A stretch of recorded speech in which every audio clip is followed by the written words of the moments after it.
우리의 삶이 말씀되어야 합니다라는 제목으로 오늘 주신 말씀 전하겠습니다. 오늘 우리에게 주신 말씀은 짧은 말씀 같지만 한 번에 이해하기가 쉽지가 않은 말씀입니다. 또 학자들 사이에서도 정확한 번역과 해석을 하는 것에 있어서 상당히 많은 문제를 가지고 있습니다. 제가 오늘 본문에 있는 어려움들을 깔끔하고 한 번에 이해할 수 있도록 쉽게 말씀드릴 수 있으면 좋겠지만 그럴 수 없는 이유가 두 가지가 있습니다. 우선 오늘 본문이 가지고 있는 깊은 의미들을 조목조목 따져보기에는 시간이 너무 짧고 또 두 번째 이유는 제가 그럴 능력이 부족합니다. 학자들도 서로 의견 일치를 보지 못한 문제들을 제가 어떻게 해결하겠습니까? 그래서 저는 오늘 말씀을 해석하기보다는 오늘 당장 하루를 살아내야 하는 우리의 삶에 어떤 의미가 있는 것인지 주목해 보도록 하겠습니다.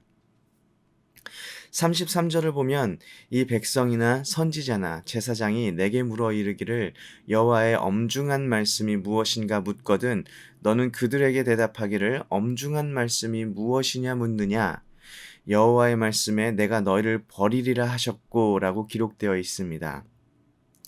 여호와의 엄중한 말씀이 무엇일까요? 엄중한 말씀이라고 표현되니까 무엇인가 근엄하고 굉장히 무서운 말씀과 같이 들립니다. 엄중한 말씀은 히브리어로 마사입니다.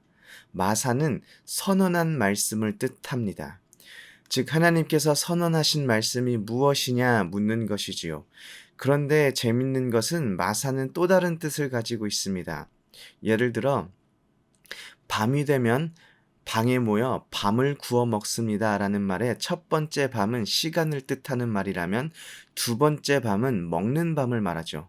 이와 마찬가지로 히브리어 마사는 선언한 말씀이라는 뜻과 짐짝 혹은 짐이라는 뜻을 가지고 있습니다. 그리고 33절은 동음 이의어를 사용한 언어 유희입니다. 33절을 다시 보면 이 백성이나 선지자나 제사장이 내게 물어 이르기를 여호와의 마사 즉 엄중한 말씀이 무엇인가 묻거는 너희는 그들에게 대답하기를 마사 짐짝이 무엇이냐 묻느냐 여호와의 말씀에 내가 짐짝인 너희를 버리리라 라고 말씀하시는 것입니다. 참으로 무서운 말씀이지요. 또 이어지는 34절에는 선지자, 제사장, 백성 중에 여전히 여호와의 엄중한 말씀이라 하면서 말하는 사람들을 여호와께서 그 사람과 그 집안을 벌하시겠다고 말씀하십니다. 또한 35절, 36절에는 백성들이 서로 여호와의 말씀이 무엇이냐 물을 때 여호와의 엄중한 말씀, 마사는 이것이다 라고 말하는 것을 금하고 있습니다. 자기가 말한 말이 그들에게 중벌로 돌아오는데 그 이유는 그들이 만군의 여호와 하나님의 말씀을 망령되이 사용하였기 때문입니다. 37절부터는 전반부와 비슷한 내용이 반복됩니다. 37절에 백성들이 선지자에게 여호와께서 무엇을 말씀하셨느냐 물어보았을 때 38절의 선지자들은 여호와의 엄중한 말씀이라 라고 말을 시작합니다. 하지만 하나님께서는 이미 사람을 보내서 여호와의 엄중한 말씀이라 말하지 말아라 라고 미리 알렸음에도 불구하고 여호와의 엄중한 말씀이라는 말을 선지자들이 사용합니다.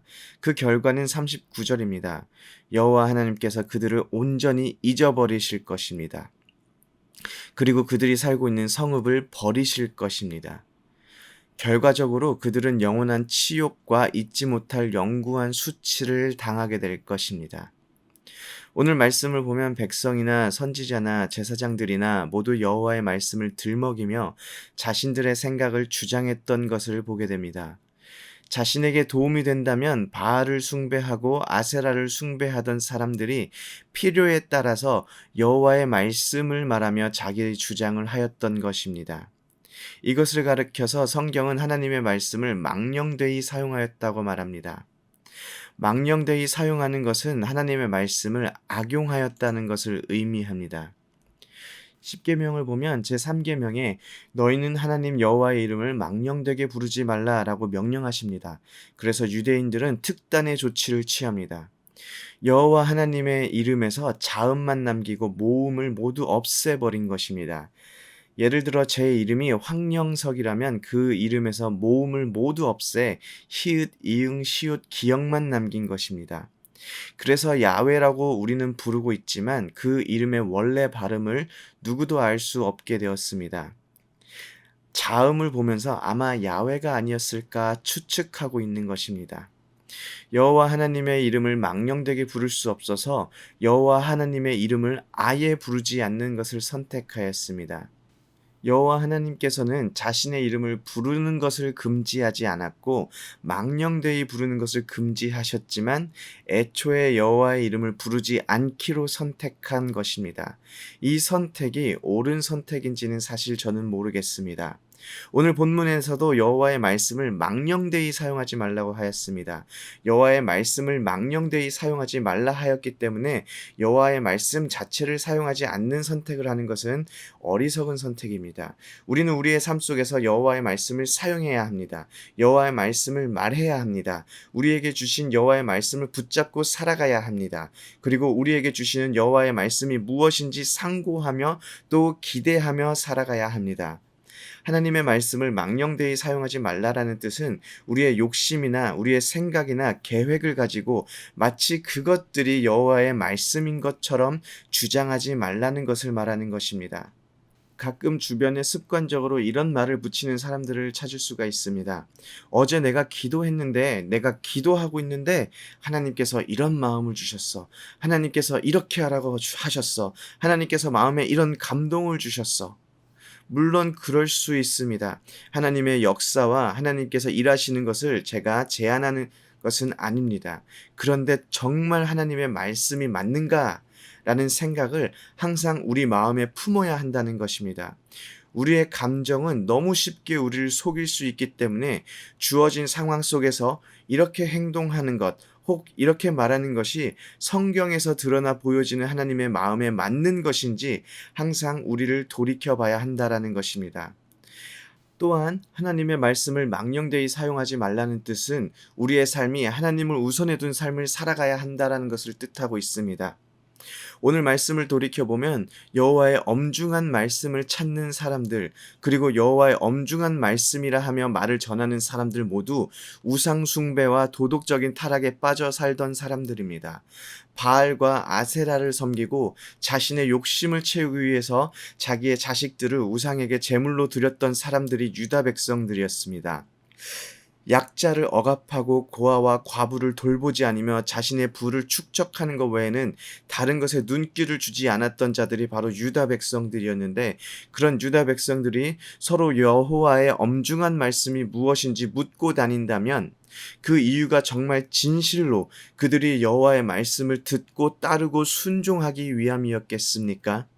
정말로 여호와께서 선포하신 말씀이 무엇인지 그 말씀을 삶의 기준으로 삼고 살아가기 위하여 여호와의 말씀을 구하고 있었겠습니까? 저는 오늘 본문이 말하는 백성이나 선지자 그리고 제사장들이 여호와의 엄준한 말씀을 묻는 그 이유가 무엇인지 궁금합니다. 그것이 무엇이 되었든 간에 여호와의 말씀을 사모하여 그것을 주야로 묵상하여 순종하기 위하여 여호와의 말씀을 찾고 다니는 것이 아니라는 사실이 너무 분명하게 드러나 있습니다. 이제까지 예레미야서에서 고발하고 있는 그들의 삶의 모습을 보며 판단한다면 여호와의 말씀이 혹시 그들에 대한 축복에 대한 말은 아닌지, 혹시 내가 부하게 되고 잘 된다라는 말은 아닌지 기웃기웃 거리는 것처럼 들린다라는 말입니다. 우리의 삶의 모습이 하나님이 없어도 괜찮은 듯, 상관없는 듯 살아가고 있으면서 마치 포춘 쿠키 속에 있는 종이에 적혀져 있는 행운의 말을 확인하는 것처럼 하나님의 말씀이 무엇인지 찾아보고 있다면 아직 우리는 돌이킬 시간이 있습니다.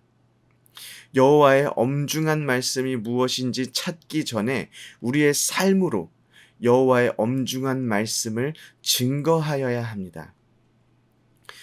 여호와의 말씀을 망령되이 사용하는 자들을 하나님께서는 버리시고 벌하시고 잊으시고 떠나시겠다고 말씀하십니다. 그렇다면 우리는 여호와의 말씀을 망령되이 사용하지 않으면 됩니다. 여호와의 말씀을 사모하고 순종하고 삶의 기준으로 삼고 살아가시는 오렌지 한인교회 모든 성도님들이 되시기를 소원합니다. 아멘.